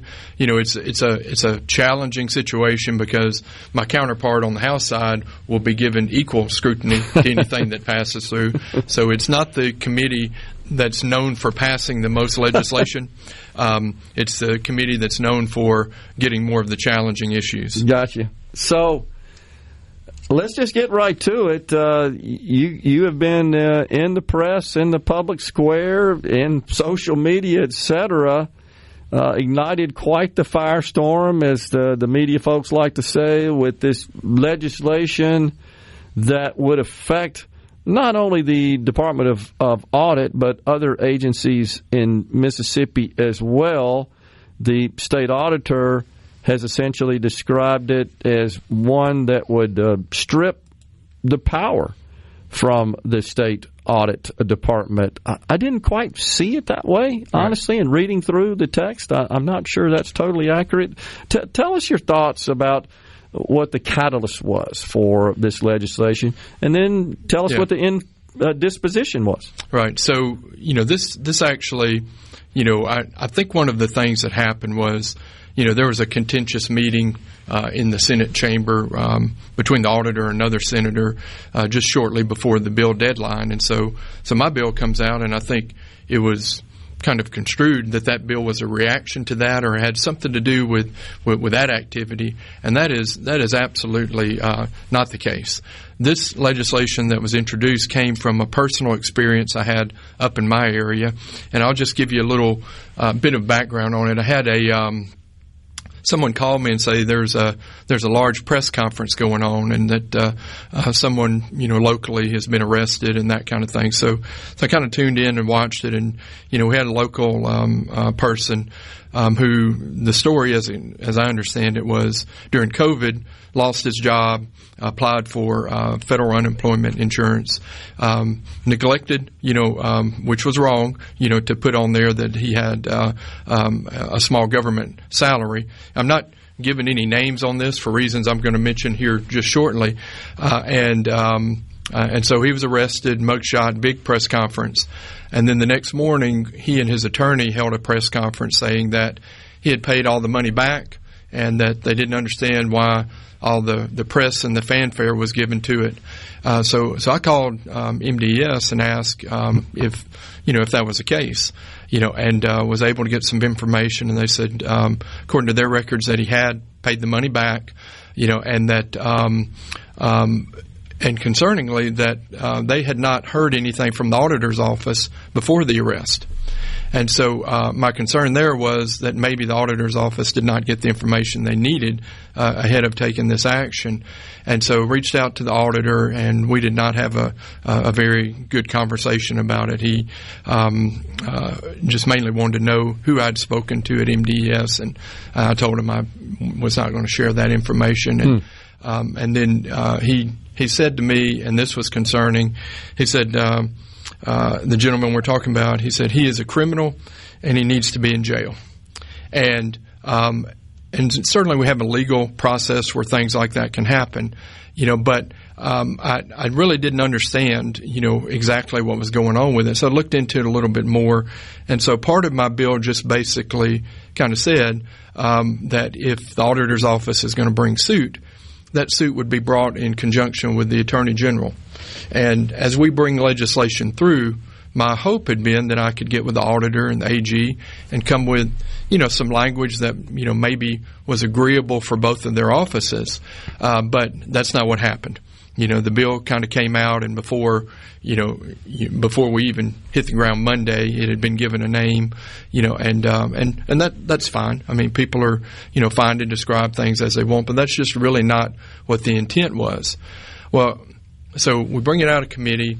We've got it on the calendar, and I get a correspondence from a prosecuting agency that says by bringing the bill and by describing the facts of the case that I could be guilty of jury tampering, and I took that very seriously because the gentleman we're talking about, was arrested, had a mugshot taken, and it's certainly, within the purview of the person who sent the correspondence to me to be able to do that. I don't think that necessarily would have happened, but at the same time, if it can happen to anyone, it can happen to me. And just with my family and other people out there, that's not what I wanted to see happen. And so I withdrew the bill, and we don't have that bill in front of us, but, I continue to seek a solution, because we certainly want to see people who have broken the law. We want to see them prosecuted. But in this case, I think some other factors just kind of got in the way of that. Well, this bill that you introduced, it touched on a lot of different areas. Senate Bill 2547. I think it was 2847. Oh, I'm sorry, I read it wrong. Yep. So the state auditor says that, well, you're really stripping their authority, right, to investigate agencies for wasteful spending. You react to that? So there's another provision in the bill. I believe it was on line. Let me get my line here in the committee sub. It said in line 174, it changed the wording to, I'm sorry, in line 123. Okay. It removed the words when deemed necessary in certain audits. So there are certain audits for profit and non-profits that right now in the statute say that the auditor will do these audits when deemed necessary. It removed that, and it clearly clarified that any state contract or any state expenditure over $10 million would need to be audited. Okay. And we both know there are many reasons for that in recent history that we would like to see that happen. So sure. The things that the bill did was it required collaboration between the AG and the auditor in bringing suit, and it increased the number of audits required in those particular circumstances. So, but in terms of investigating agencies and public sector entities with respect to identifying unnecessary wasteful spending, would this bill, we could talk about on the other side of the break, would it have prohibited the state auditor? Absolutely not. And I'll say this, I think the auditor has done a very good job in going after and protecting the taxpayer dollars. But one of the challenging things as chairman of this committee is when issues are brought to me, regarding accountability, efficiency, and transparency, it's my duty in that role to try to create clarity so that it's easier for people to understand and have similar situations not occur again. Senator David Parker is our guest in the Element Well studio. We're coming right back.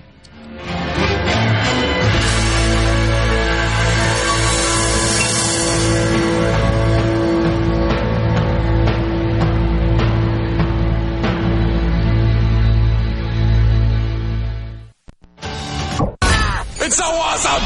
Middays with Gerard Gibert. Come on, let's get on with the show! On SuperTalk Mississippi.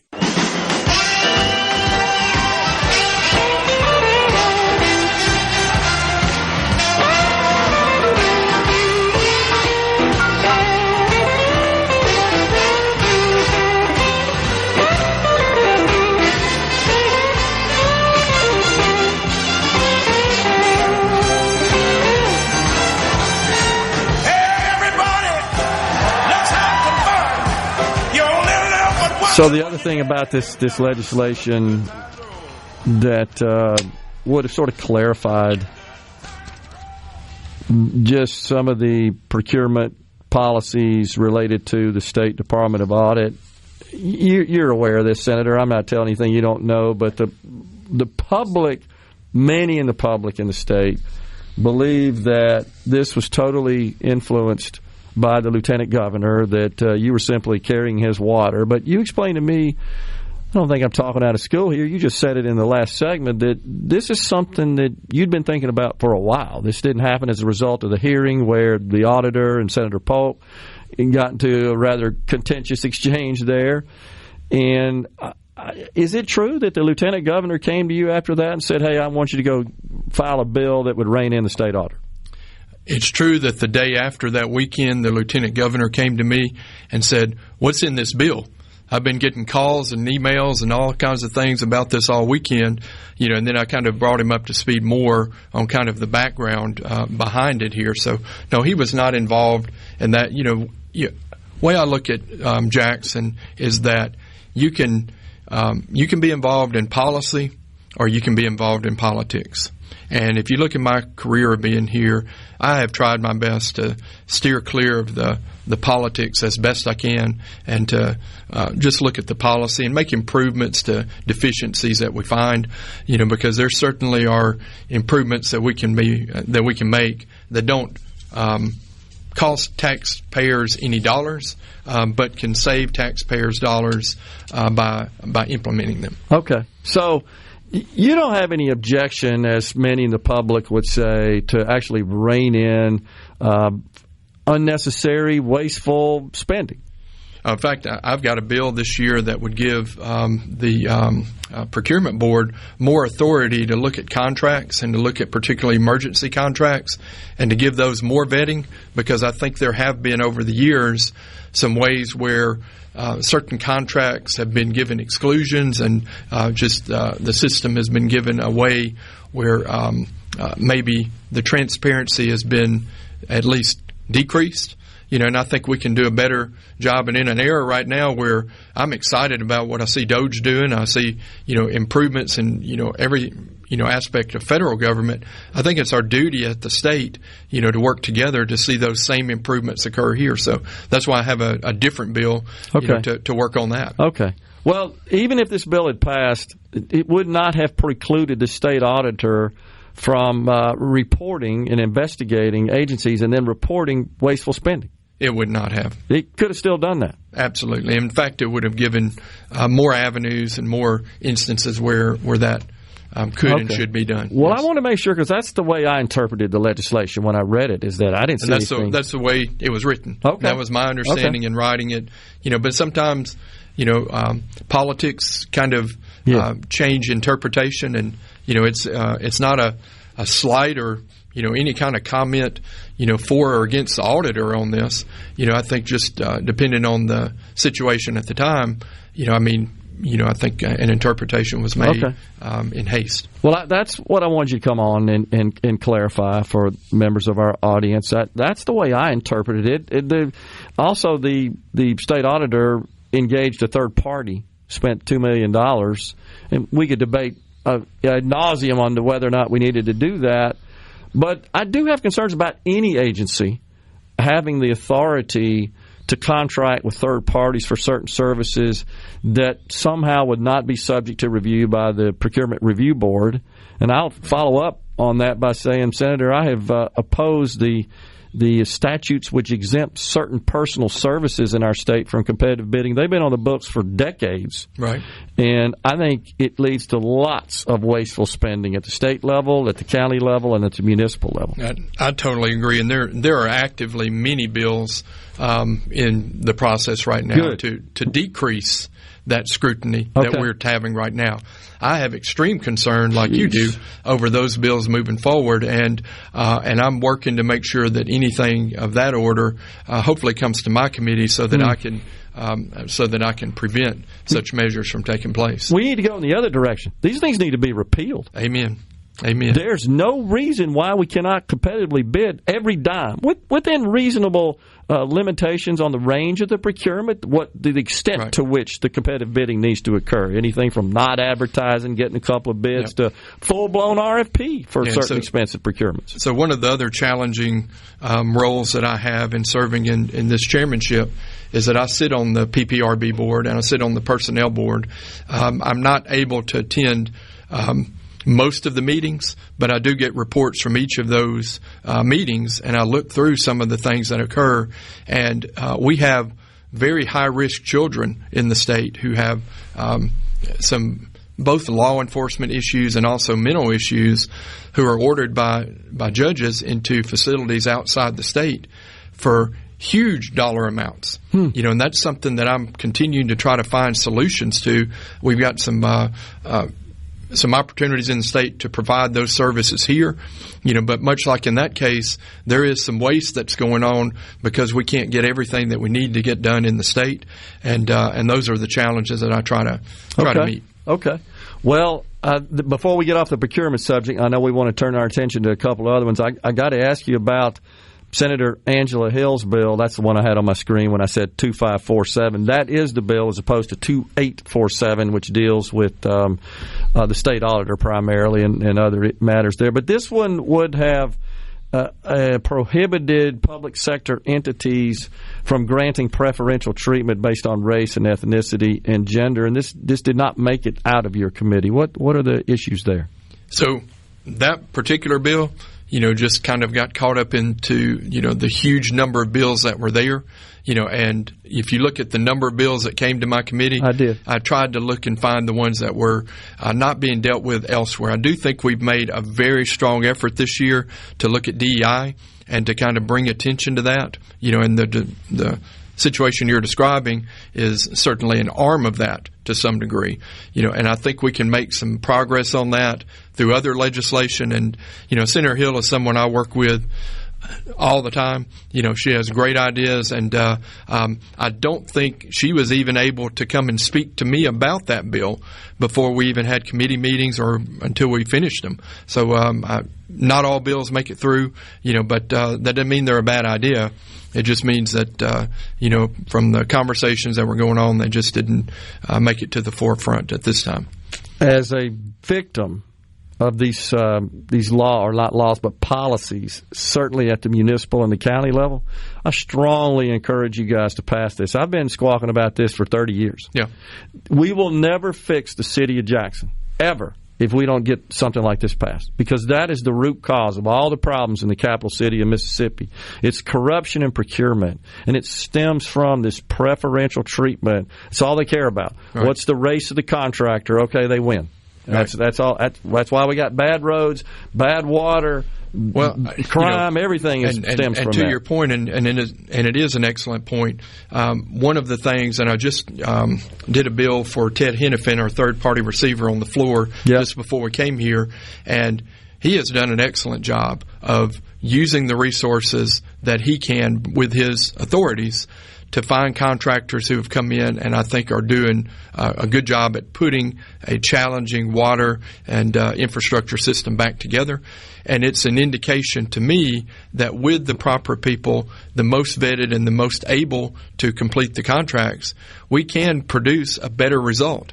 And so like everything, I think we should get the best contract at the lowest dollar by the best person suited to fulfill that need. I agree with you 100%. Okay. I just want you to know that's not what's happening in the state of Mississippi. In the city of Jackson, there's a minority participation requirement. And if you don't meet that, you got no chance. Even though you may have met all the other criteria that you just listed there, you don't have enough minority participation, we can't award this contract to you. So we end up with paying a premium for inferior service. That's what's happening in the city of Jackson right now. I agree. We will keep working on that. Please. I appreciate you bringing that particular one to my attention. You got it. So talk about mental health and education, two subjects you want to talk about. Yeah, so I've really enjoyed this past summer. I got to serve as a chair of a mental health task force, and we had about 20 plus people from all different segments, from education to mental health to students to everyone who came together, and we made some recommendations that I look forward to implementing that can make our schools, safer and better for the mental health needs of the state. Okay. All right. Senator David Parker has been our guest here in the Element Wealth studio. Appreciate you coming in, Senator. Thank you, sir. Absolutely. Thanks for having me. We're coming right back in the Element Wealth studio.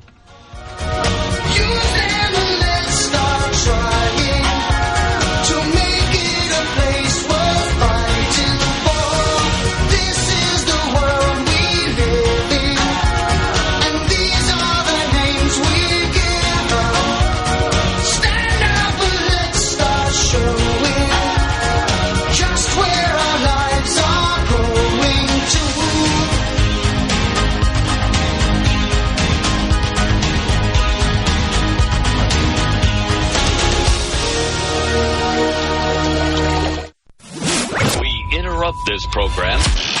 Gerard Gibert. Here we go. This is huge news. Huge news. Huge. You need to listen to this. Middays with Gerard. SuperTalk Mississippi.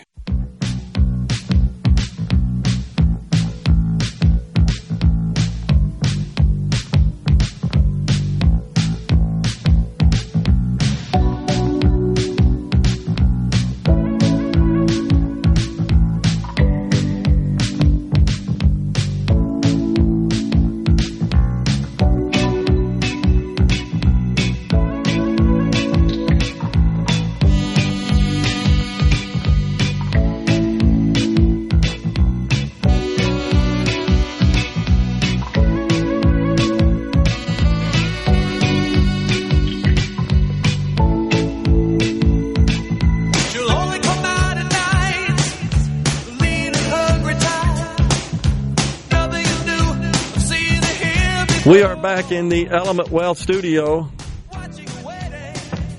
Andy says, I think the day is coming where a large part of our electorate is fed up with the politics as usual in Jackson and throw some of these timid Republicans out on their hind ends. I'm not sure exactly during the discussion there which of the issues that inspired the post, shall we say, inspired the comment. Let us know, Andy. I hear you, though, man. So you do have a way to accomplish what you're looking for. It's at the ballot box. It's the way that works. If you don't like what's going on and don't like what you're hearing from those who were elected to serve in the legislature or at statewide positions, let your voice be heard with your vote. That's the way to do it. Crosby Simmons says Fort Bragg is back. It is.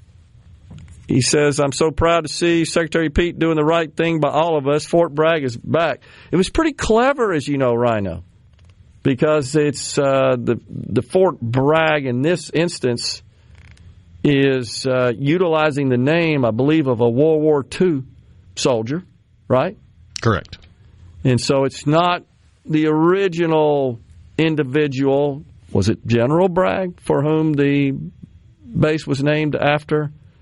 Well, it also just goes to show that the woke mob really are terrible when it comes to understanding their history, because they pushed for Congress to make it illegal to have anything named after anybody related to the Civil War.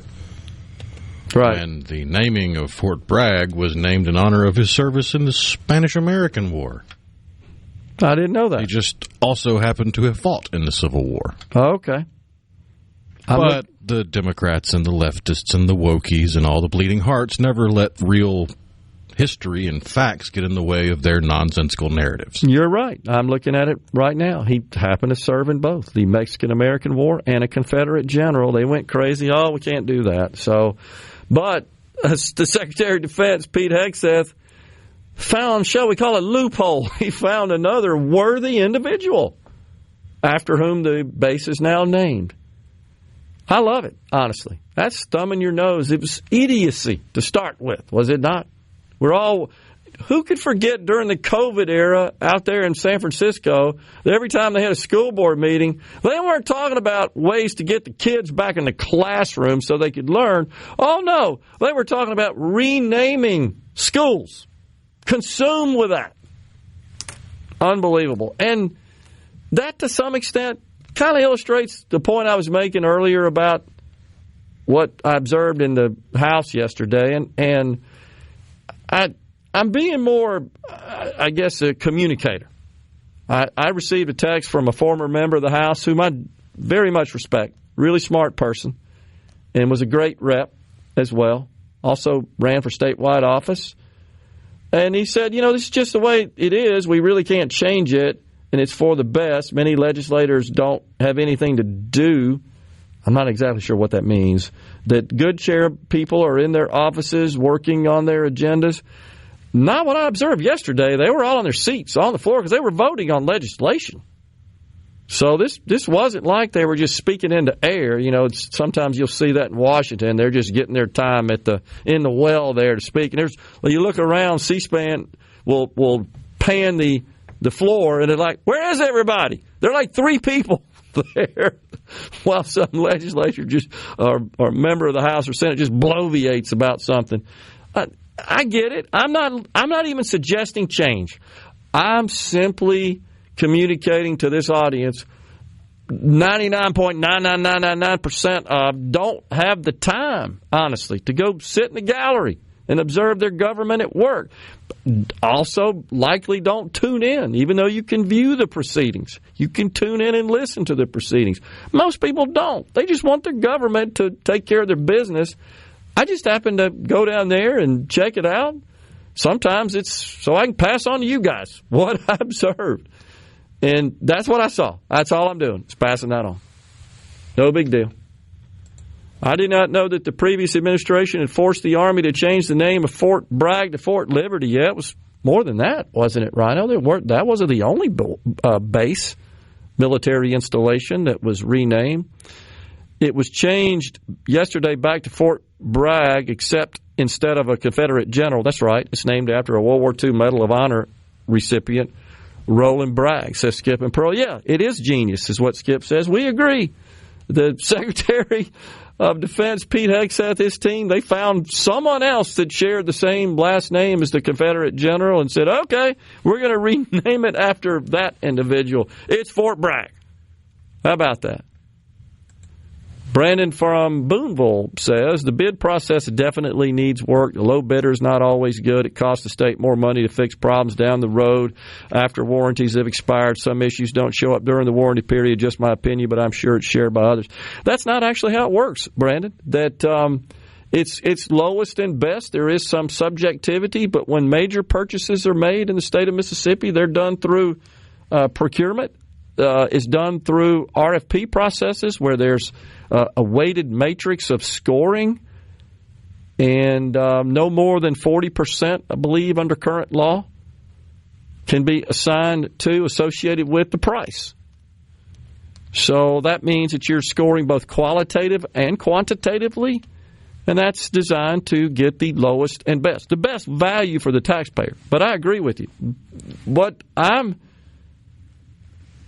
complaining about or criticizing, I guess, not complaining about it anymore. I'm not in business, but I have experienced this in the past as a contractor in the IT world to the city of Jackson, was that you had to have a certain percentage of your bid had to include what they call minority participation. So we'd look around for companies that were minority owned. That doesn't mean that you got people that work for your company that are going to participate in the project. It means that a certain percentage of the total contract must include and be awarded to, as a subcontractor, a business that was primarily owned, majority owned by what the city deemed as minority, a minority-owned business on file with the city. So the city would often pay a premium for such circumstances, and it's just difficult. In some industries, and ours in particular, it's really difficult to find, if not impossible, a minority-owned business in the area that was capable of doing the work. And so when you force that subcontracting like that, you end up inflating the cost of the procurement. And we would work to try to figure out a way to include that so that we wouldn't be disqualified for not having that minority participation component. That I believe, should be outlawed in this state. There was a bill to do that. And Senator Parker, after the segment, by the way, said, there's just so many of them that nobody came to talk to me about this one. And he seems genuinely, I think, regretful that this didn't get higher priority. I think it will. If it doesn't get through this year, I'm going to pounce on this next year, and I think we will get some sort of legislation. We've already seen the federal government do this. We went from the Joe Biden administration, which absolutely prioritized your immutable characteristics, right, Rhino, in everything, in hiring, in promotion, in compensation, in appointments, in procurement, you name it. And whether or not they were going to fight to get you out of captivity in a foreign nation. That's true. That's true. Boy, was that disgusting. Because the breaking news as of 15 minutes ago is Mark Fogel, the American school teacher who was arrested for the same thing Brittany Griner was arrested for in Russia before Brittany Griner was arrested, is now finally coming home. Disgraceful. Just putting it at the forefront of every decision, every issue, every policy is, as you like to say, the melanin content of one's skin. That's got to end. That is completely 180 from the great Martin Luther King, is it not? It's exactly what they did, is what he preached against, what he fought his whole life for. They went counter to that. They basically sanction and condone discrimination with those policies. That's exactly what's happening. I'm simply recommending to our legislature to prohibit such practices in procurement at all levels of government, where all taxpayer money is spent. And that's what this bill would have done. And it's unfortunate that it didn't make the cut this year. We're going to make sure it does next year. I think it's important, and I truly believe in my heart that you will never fix the city of Jackson. Don't even have a chance to start addressing the city's problems, whether it's water or roads or crime or garbage. You look at all the controversy in the city of Jackson in the last few years, all of it stems from cronied up preferential treatment in procurement. It breeds corruption. Coming right back with a final segment. Stay with us. This Valentine. Gerard Gibert. Going beyond the headlines, breaking down the stories that matter to Mississippi. Middays with Gerard on SuperTalk Mississippi.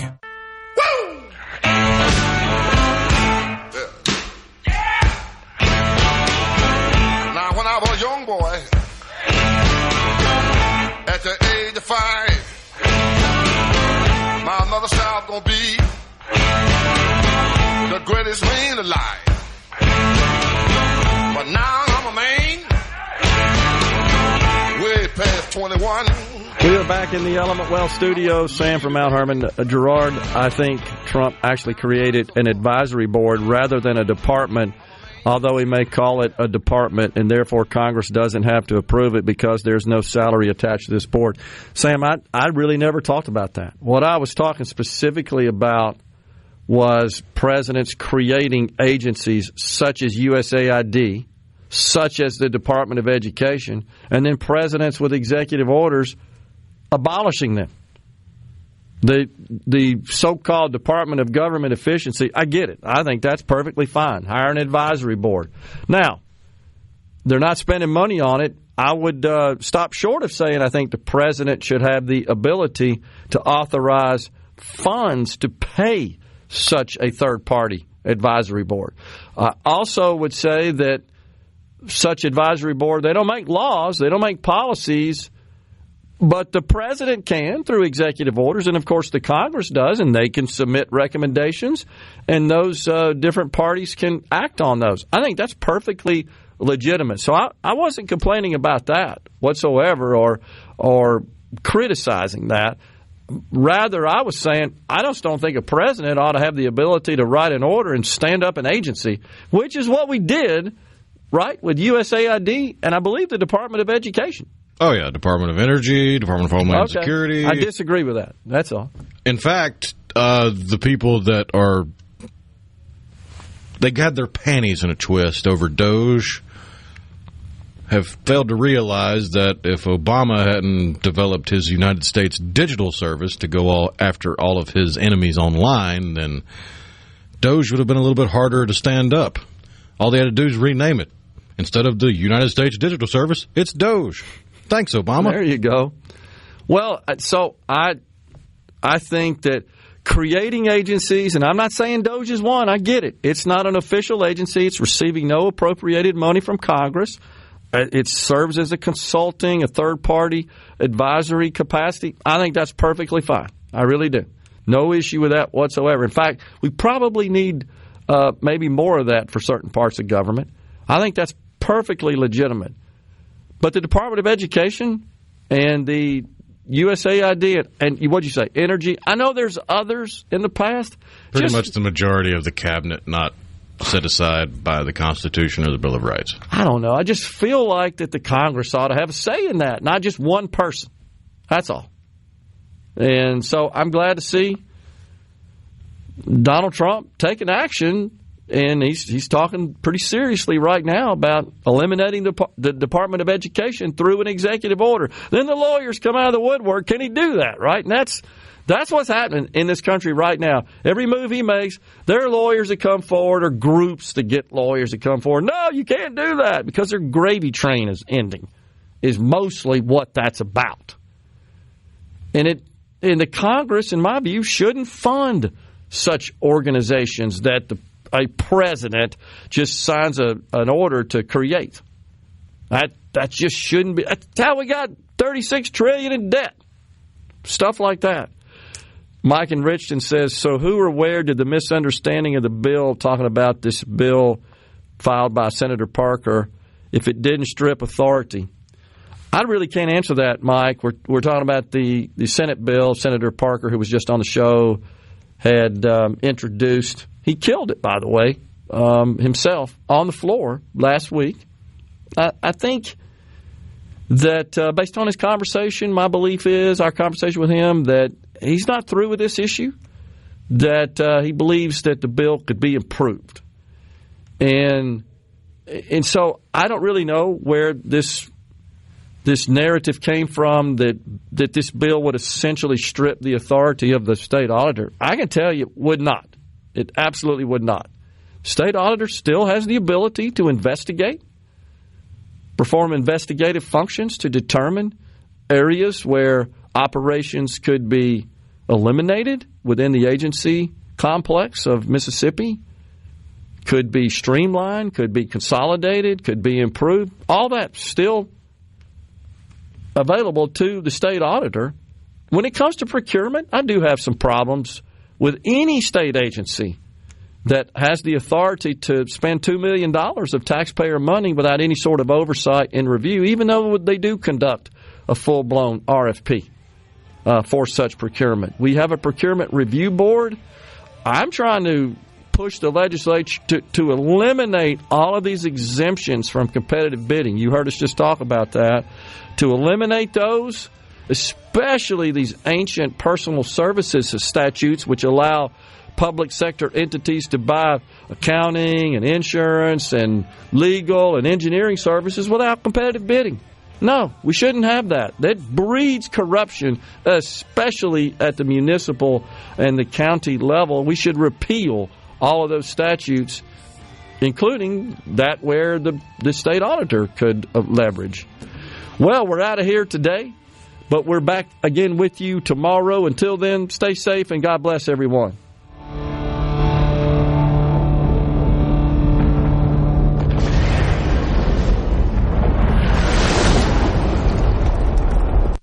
A SuperTalk Mississippi Media production.